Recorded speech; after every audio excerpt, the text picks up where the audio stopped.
Ramdam na po ang epekto ng bagyong Goring sa ilang lalawigan sa norte kung saan lubog sa bahang ilang bahay at mga pananim. Sa Ilocos Sur, kitang-kita kung paano inanod pa ng tubig ang isang bahay dahil sa pag-apaw ng ilog. Si Clazel Pardilla sa report.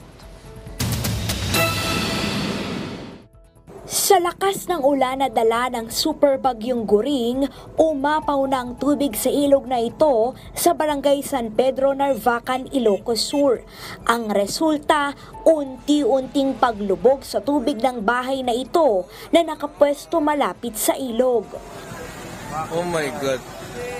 Wala nang nagawa ang may-ari kundi panoorin na lang habang nilalamon ng ilog ang kanyang bahay. Sa bayan ng Bagaw sa Cagayan, hindi na madaanan ang Bagunot Bridge dahil sa dami ng ulan na bumuhos. Ilang barangay rin ang nananatiling lubog pa rin sa baha. Sa bayan ng Gonzaga sa Cagayan pa rin, nagkukumahog namang lumikas ang 17 pamilya na ito matapos abuti ng baha ang kanilang mga bahay. Sa barangay Minanga Apari, gatuhod na ang baha dahil sa patuloy na pag-ulan. Pinasok na rin ng tubig ang ilang bahay.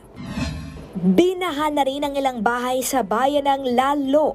Kabilang sa mga apektado ang Barangay Bicud, Katayuan, Sentro, Lucak at San Jose.